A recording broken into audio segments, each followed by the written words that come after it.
All right, welcome back, everybody. I'm Tom Chapman, the Director of Bands at Lewis Palmer High School.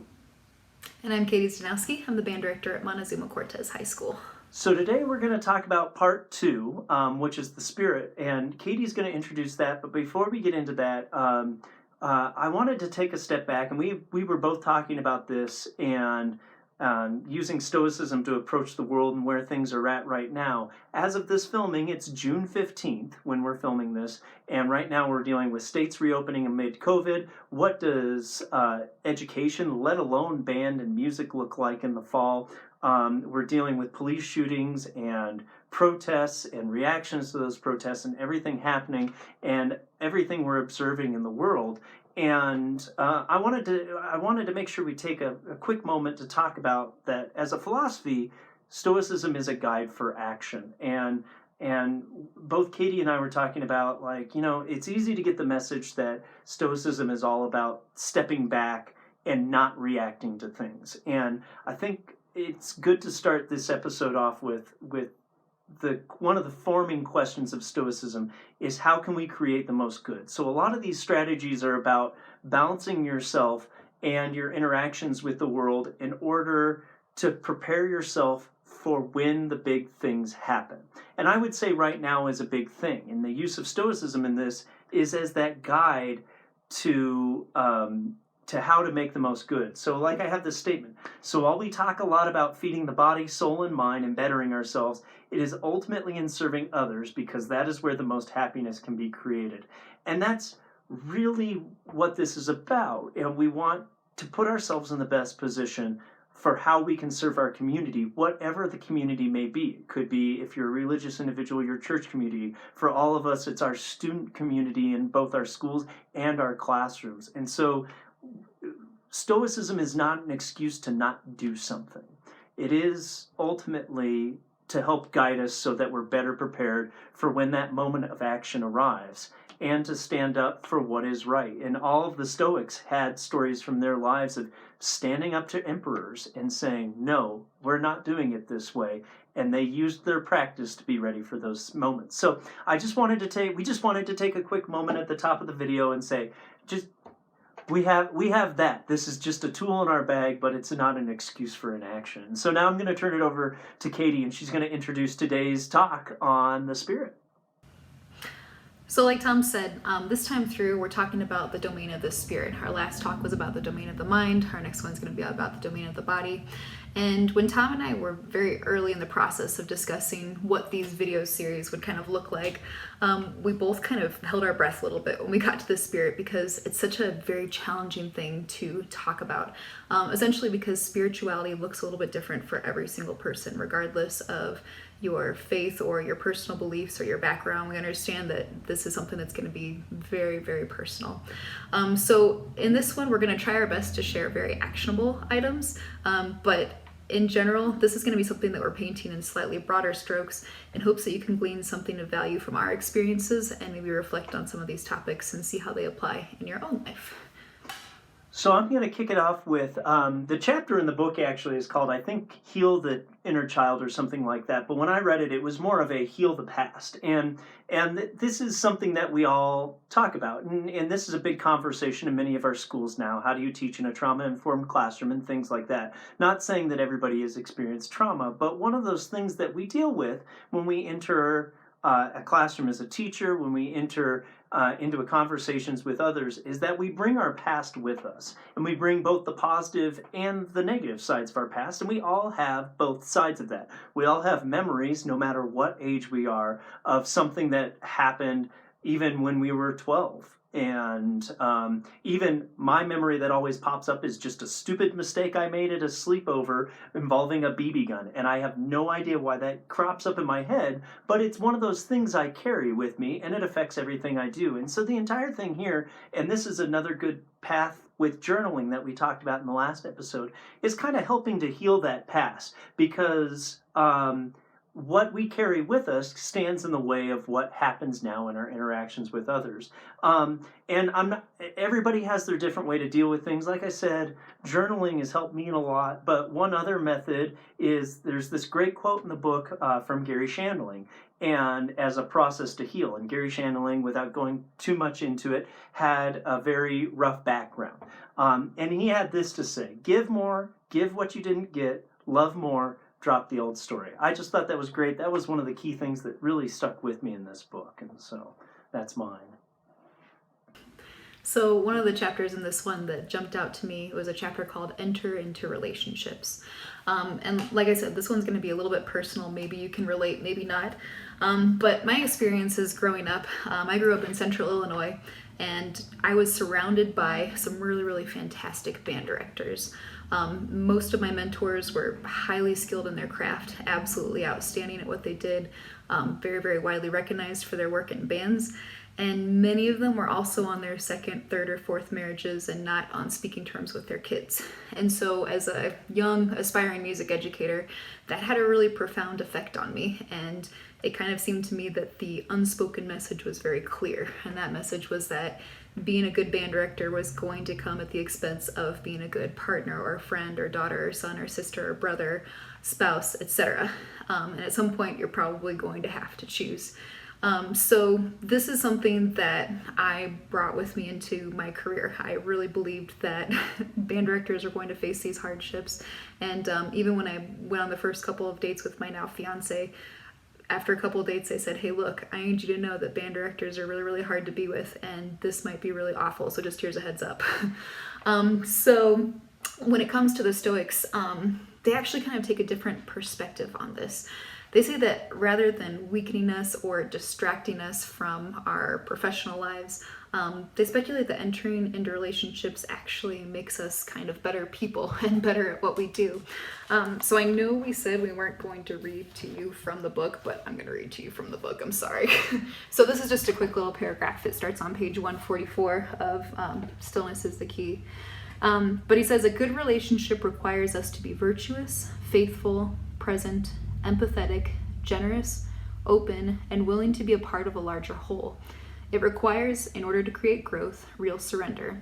No one would say that's easy, but rising to this challenge, even attempting to rise to it, transforms us if we let it. So for me, this chapter was kind of that revelation of something I think I knew deep down, but to see it put into words, that putting yourself out there and trying to be a good person in your relationships, it is going to make you a better professional. It is going to make you a better band director. It's going to make you a better person. So that was a really big one for me in this one. So the next part, for me, this is actually two chapters, but for me they were pretty intertwined, so I kind of combined them into one, and it was the chapters on beware desire and knowing when you have enough, and those really came together, and I love the question, and it must have happened in this book, but it could have happened anywhere because we've all probably asked it. If I actually get what I want, will I be happy? And I've listened to a lot of interviews lately on people, especially athletes and coaches, talking about, oh yeah, you train, you go, and then you win the big tournament, and then you go, oh, that was it? I had way more fun in the process than I did in the outcome. And I think that's an important thing to recognize, because I compare it with my mindfulness practice, because mindfulness is a big part of bringing us into the present moment and being aware of the now, the only time we actually have control over, and being present for everything. And this goes back to being in relationships. It's hard to be in a relationship when you're thinking about tomorrow's rehearsal or today's train wreck, because you're not there with the person in the room. You're either in tomorrow or earlier today. And so for me, like, while desire is a good thing and it motivates us, I found myself living in that desire so much that I was never in the moment. And this can be anything, and it relates to the pursuit of when is enough enough, because if you're constantly chasing, whether it's desire or whatever you're trying to attain next, you constantly have to be in the future, as opposed to, well, life is happening now. And so that was a big thing for me. and recognizing enough and to feel satisfied with work done, especially in the world of band directing. Oh my gosh, it's everything we do is a comparison game. And whether we want it to be or not, it gets wrapped up in comparison. We compare ourselves to our mentors. We compare ourselves to the people of the past. We pull up a Marine band or Army field band recording and go, well, how does my whole first suite compare to this? And then we just knock our heads against the walls.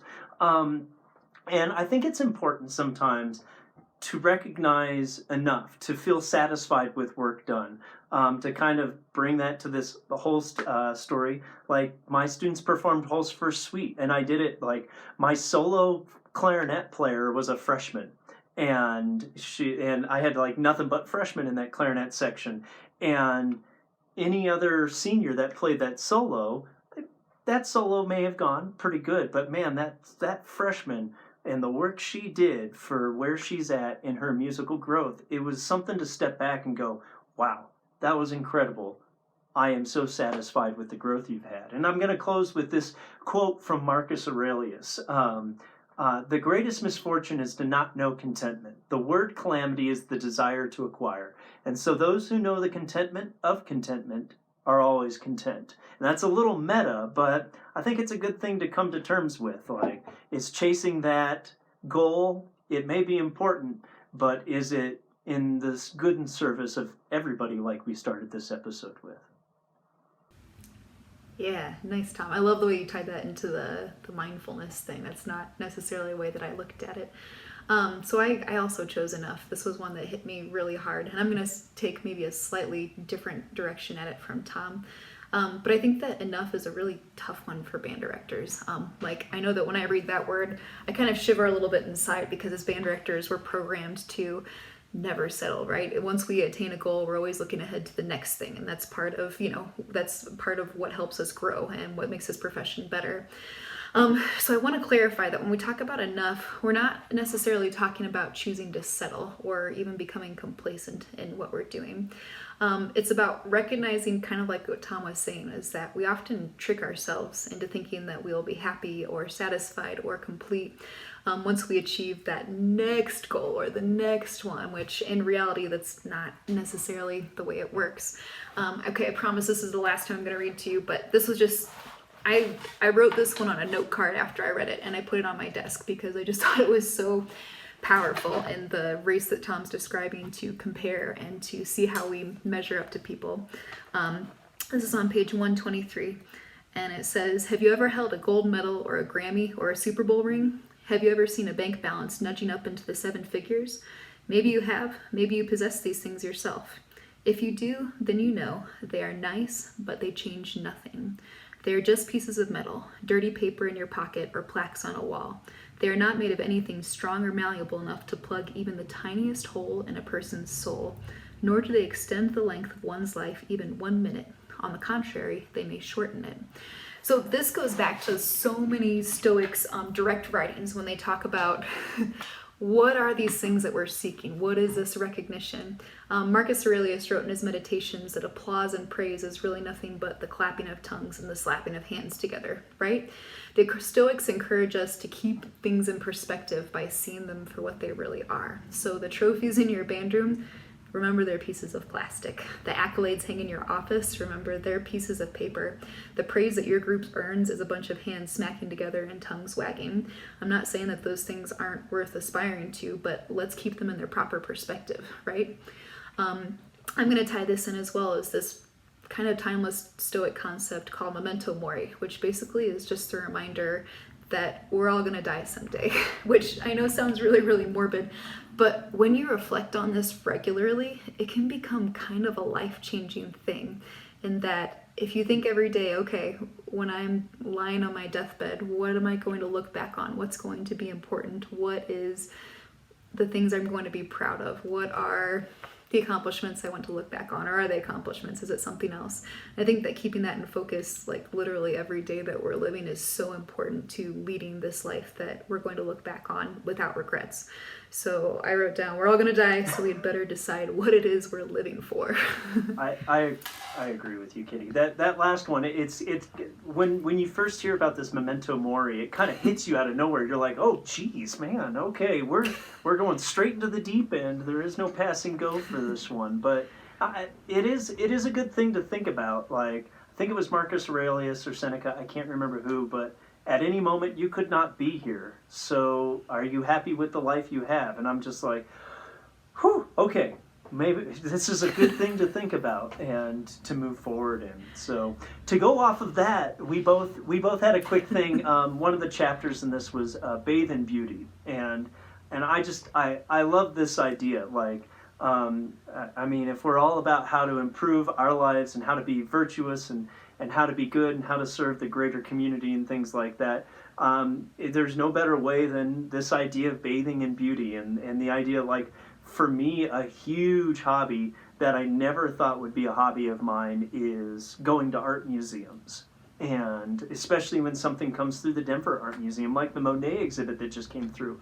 Oh my gosh, I walk so fast all the time in my life, except at the Monet exhibit. And like, I could stare at that haystack for hours, and I just left so refreshed. And getting this from art museums, movies, plays, new music, and for me, my wife and I think we randomly saw once that we got tickets to our local symphony orchestra, and since that time we've always made it a goal to buy season tickets. And I mean, it's not the biggest orchestra, not even the biggest one in the state of Colorado, but it's our local orchestra. It's a 30-minute drive to get there.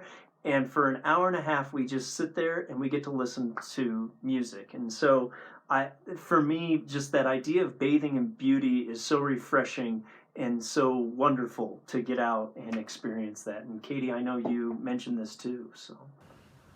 Yeah, the only thing that I wanted to add to Tom's was, of course this goes to bathing yourself in beauty in the form of art, but there's also a lot of research to show the benefits of bathing in like natural beauty, so like essentially being outside. And I have a link in here that we'll include, but about research about what they call forest bathing, and basically it's the like health and psychological benefits of spending time outside amongst green things and naturally occurring things. But Tom, before we leave this one, if you don't mind, I want to bring up something we were talking about before we pushed record. Mm-hmm. And you said something that I thought was really interesting. You mentioned that you guys don't rewatch things on Netflix. You don't watch reruns. Can you tell a little bit more about that? I thought that was really cool. This is more me. My wife still likes to reread books, and she likes watching reruns. But for me, I think in December, I don't know why, in December I was feeling really down. And I was like, you know what? I'm going to make it that I only experience new stuff.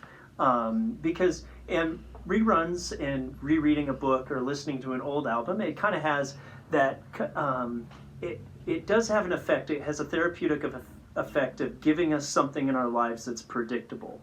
But I felt myself kind of falling into a trap of the same path, or thinking to myself, I was just in a rut and I needed something to shake myself loose from that. And so I made it a goal to not rewatch anything. And so aside from like, maybe every so often I'll pull up an album, like lately System of a Down and Rage Against the Machine have been coming up in my playlist a lot. And those are a little old, but aside from that, I try to only get into new things just to keep my mind fresh. And for me, that's bathing in new beauty, and it's constantly having something come to me that changes my perspective or provides me with a new way to go. So, but yeah, I haven't rewatched a TV show. We rewatched a movie this last weekend because the internet was out. And other than that, I really haven't done much. Nice. Yeah. Right. Like going back to like the Memento Mori thing, like I guess I have kind of a similar approach, but my thing, and I've been this way for as long as I can remember. Like, I'm scared of dying before I've like read all of the books that I want to read and listened to all the music that I want to hear. You know what I mean? So it's like, if you're thinking about that, like, I don't know how long my life is going to be. I could walk out the door tomorrow and get run over by a truck. Like, have I used this time to consume the art and the beauty that is really, really worthwhile? So again, not to get morbid, but I feel like it's kind of relevant to what we're talking about. We both had this last one, and it looks like this is the last thing that we both clicked with in this section, on conquering anger. And I'm not sure, because I haven't read Katie's notes, but the path I took, it goes back to what we talked about in the past, is acknowledging what is in my control and what is out of my control. Because it's amazing how often we get totally upset about things that really, in the end of the day, we can't control. And I think some people have talked about it correctly. It's not pushing those emotions aside. It's acknowledging those emotions and then processing them for what they are, a conscious reaction to what's happening. And so, like the number of times at school that our internet goes out right before my class that uses Google Slides and YouTube like exclusively. And I think even in the fall I would just be like, oh my God, this is so ridiculous, this is awful. And now I think it happened this last semester. I was like, well, we're gonna go with it and see what happens, and we'll see where the day takes us. And I mean, that's totally out of my control. I can't, or this weekend I said, our internet went down. Turns out some construction worker on I-25, which is literally a 45-minute drive away from me, cut a fiber optic cable, and we had no internet, and everything's the internet now. I'm like, looks like I'm going outside and I'm hanging out with the ducks. So, and this plays into another book that Ryan Holiday wrote, which is another good one, Obstacle is the Way. And this is really how I process this conquering anger. But I'm going to take a quote from there. Our actions may be impeded, but there can be no impeding our intentions or dispositions. The impediment to action advances action. What stands in the way becomes the way. And this is one thing that really we get angry about a lot, is sometimes things happen to us that we just cannot change, and we wish it was one way. I mean, going into shelter in place for COVID is the perfect example. That totally ruined the spring, but it's the fact of the matter. So how can I take this, and instead of going, well, this is what it could have been, well, what can I do with what I have and make it the best that I can, while sticking to that. It didn't impede my intentions or my disposition. It just impeded my plans, and I can change a plan. So that's my thing for conquering anger. Yeah, beautifully said, beautifully said. And this made me think of Obstacle is the Way as well, in so many different ways. This chapter on conquering your anger starts out with this really interesting story about Michael Jordan. I think he was being inducted in, the Athletic Hall of Fame or something like that. NBA Hall of Fame, this huge moment in his life. And he goes up to give his speech, and he proceeds to list every single time that he was ever wronged by another player or a coach, or even going back to his high school days, like the other players on his high school team when he got cut from the team. And it was such an interesting, like, kind of horrifying story to hear about this person who had been so great and achieved so much, but who had clearly made the conscious choice to hold on to every time he was wronged and live on that anger. And I'm not saying it didn't work out okay for him. I mean, he was one of the greatest players of all time. But I'd urge you to consider different ways to do that, I guess, and different people. Kind of going along with what Tom was talking about as far as choosing our actions and how we respond. One of the things that I've noticed especially when I listen to like long form interviews with highly successful people, is there's a commonality in the way that all of these people talk about previous misfortunes. And almost always they talk about it with gratitude. So the one example that I could think of that was pretty clean cut was Kathrine Switzer was the first woman to run the Boston Marathon. She registered just with her first initial. She didn't disclose that she was a woman. Picked up her bib and started the race with a hood on. She was running just fine. The race director heard that there was a woman running his race, so he followed her in his car, jumped out of the car, and literally chased her down and tried to attack her to get her off of his course, because at that time it was believed that the marathon distance wasn't suitable for women. So she had the choice to look back on this. She was able to kind of escape him, and she was able to finish the race, and she was the first woman to run Boston. But she had the choice to look back on that moment and be angry about like the clear injustice that was done to her while she was doing this incredible thing. But she doesn't. If you, and I'll include a link to the interview, it's fantastic. But she says, and this is, I don't even know how many years later, she says, "I don't think that a day passes when I don't thank Jacques Supple for attacking me in the race. He not only angered me and frightened me, but he inspired me." So, and I notice this with so many people when they go back and they talk about and reflect on these changing points in their lives. Usually it's not the pretty, happy moments that impact them the most. It's the ones that they could choose to be angered or they could choose not to. So I guess I want to bring to attention that we're all going to be wronged at some point or another in our lives. Like, there's no way you're getting through this life without someone doing you wrong. But it's how we choose to respond that's going to define us. Many people are going to respond with anger, but I think that the most powerful people are the ones who respond with gratitude. So that's my take on that one. I think that's a great way to end it. So that's everything we have. We hope you got something out of this. Thank you again for watching this. We'll be back with our last section on the body and everything that comes with that, which has quite a few actionable things in there. So thanks for stopping by with us today. We'll talk to you soon, and have a good afternoon or whatever time of day it is for you.